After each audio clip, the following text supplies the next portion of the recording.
নমস্কার বন্ধুরা, প্রতিমাস ওয়ার্ল্ডে আরও একটি রেসিপি ভিডিওতে তোমাদের সবাইকে জানাই অনেক অনেক স্বাগত, অনেক অনেক ভালোবাসা। তোমরা সবাই কেমন আছো বন্ধুরা? আশা করছি সবাই ভালো আছো, আমরাও ভালো আছি।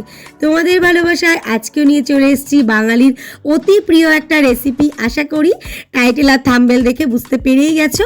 হ্যাঁ বন্ধুরা, আজ আমি পটল চিংড়ি বানিয়ে দেখাবো। আমি জানি তোমরা সবাই কম বেশি পটল চিংড়ি রান্না করতে পারো, বাট আমি কিভাবে বানাই সেটাই চলো একবার ঝটপট দেখিয়ে দিই।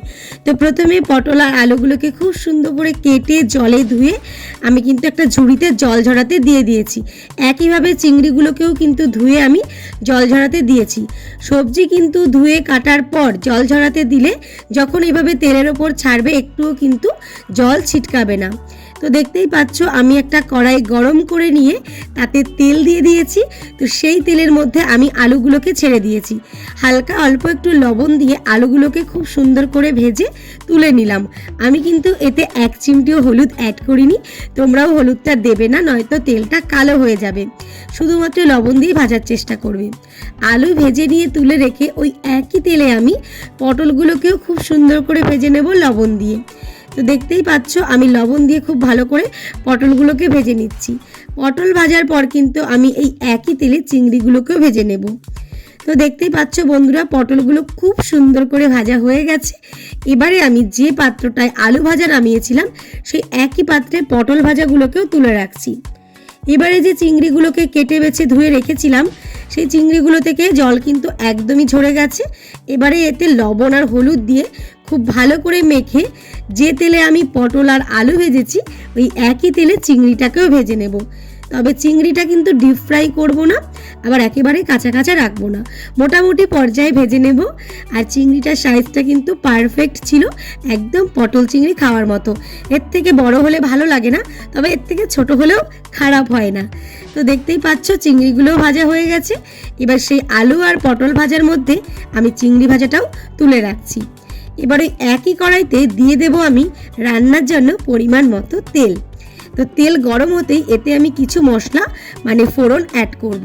তো দিয়ে দিলাম দুটো শুকনো লঙ্কা চিড়ে, একটু দারচিনি লবঙ্গ, দুটো এলাচ আর অল্প একটু জিরে, আর সবশেষে দিয়ে দেব তেজপাতা। তো সমস্ত মশলাটা দিয়ে আমি খুব সুন্দর করে একটু মশলার যে গন্ধ সেটা আসা পর্যন্ত অপেক্ষা করব। তারপর এতে আমি একটা মশলার পেস্ট অ্যাড করেছি, যেটা আমি প্রথমে তোমাদের দেখাতে ভুলে গেছি। এর মধ্যে জিরে, আদা আর শুকনো লঙ্কা বাটা আছে, কারণ আমি পটল চিংড়িতে কিন্তু পেঁয়াজ রসুন কোনোটাই অ্যাড করি না, দুটোকে স্কিপ করে যাই। তোমরা চাইলে অ্যাড করতে পারো, তবে একবার আমার মতো এইভাবেই জিরে, আদা আর শুকনো লঙ্কা মানে নিরামিষভাবে করে খেয়ে দেখো, এটার স্বাদ বেশি ভালো লাগে। কারণ আমরা সবাই জানি চিংড়ির একটা নিজস্ব গন্ধ আছে, তো সেই গন্ধটা পেঁয়াজ রসুনের চাপে পড়ে ঢেকে যায়। তো আমরা যদি পেঁয়াজ রসুনটা একবার স্কিপ করে রান্না করে দেখি তাহলে একদম অন্যরকম স্বাদ লাগবে। তো মশলাটা কষে যাওয়ার পর এতে আমি সেই ভেজে রাখা আলু, পটল, চিংড়ি সমস্ত কিছু একসাথে দিয়ে খুব ভালোভাবে কষিয়ে নেব, যতক্ষণ না পর্যন্ত মশলা থেকে তেল আলাদা হয়ে না যায় ততক্ষণ পর্যন্ত কিন্তু আমি কষিয়ে নেব। তারপরে দেখো পরিমাণ মতো গরম জল দিয়ে দিলাম। যখনই দেখবে তেল আর মশলা আলাদা হয়ে গেছে তখন এতে তোমার পরিমাণ মতো গরম জল অ্যাড করে দেবে। অবশ্যই চেষ্টা করবে গরম জল দেওয়া, এতে করে যেমন সবজিটাও খুব সুন্দর তাড়াতাড়ি সেদ্ধ হবে, তেমনি কিন্তু চিংড়িটাও নরম থাকবে। তো এবার দেখতে পাচ্ছ কড়া আছে, আমি এটাকে বসিয়ে দিয়েছি, কারণ আলুটাই অনেকটা ভাজতে ভাজতে সেদ্ধ হয়ে গেছিলো, আর বাকিটা কিন্তু কষাতে কষাতেই হয়ে গেছে। আর 20% এইভাবে ফুটতে ফুটতেই কিন্তু সমস্ত ভেজিটেবলসগুলো সেদ্ধ হয়ে যাবে। আর মাঝখানে একবার একটু নাড়িয়ে দেবো। আর তোমরা যতটা পরিমাণ ঝোল খাবে ততটা পরিমাণই কিন্তু গ্রেভিটা রাখার চেষ্টা করবে। পটল চিংড়ি আমার কিন্তু একটু শুকনো শুকনোই ভালো লাগে, তো তাই আমি কিন্তু বেশি ঝোল রাখবো না, একদম গামাখা গামাখা করেই এটা নামিয়ে নেব। তো দেখতেই পাচ্ছ প্রায় কিন্তু এটা হয়ে গেছে। আমি ওভেনটা বন্ধ করে দিলাম।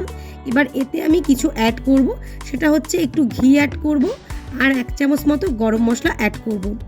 তো সমস্ত কিছু অ্যাড করে দিয়েছি, কিন্তু সেটা আমি আবারও তোমাদের সঙ্গে দেখাতে স্কিপ করে গেছি। তো ফাইনালি কিন্তু পটল চিংড়ি একদম রেডি হয়ে গেছে। এবারে আমি একটা সার্ভিং প্লেটে সার্ভ করে দিচ্ছি। তোমরা দেখে এবং রান্নার প্রসেসটা কেমন লাগলো অবশ্যই কমেন্টে জানাবে। আর যারা এভাবে করনি একবার এভাবে করে খেয়ে দেখো, খুব ভালো লাগবে। অনেকেই পটল চিংড়ি করার লাস্টে চিংড়িটা দাও, তবে এভাবে একবার কষানোর সময় চিংড়িটা দিয়ে দেখবে, খুবই ভালো লাগবে। রেসিপিটা সম্পূর্ণ নিজস্ব আমার, কোথাও দেখে কপি করা নয়। তাই ভালো লাগলে ভালোবেসে আমার জন্য একটা লাইক তো অবশ্যই করে যেও। তো চলো, তোমাদের সঙ্গে দেখা হবে আবারও আগামীকাল একটা ব্লগের সঙ্গে। ততক্ষণ তোমরা ভালো থেকো আর অনেক অনেক ভালোবাসা দিও, যাতে আমি আবার নিত্য নতুন রেসিপি তোমাদের সঙ্গে শেয়ার করতে পারি। ধন্যবাদ, ভালো থেকো, সুস্থ থেকো।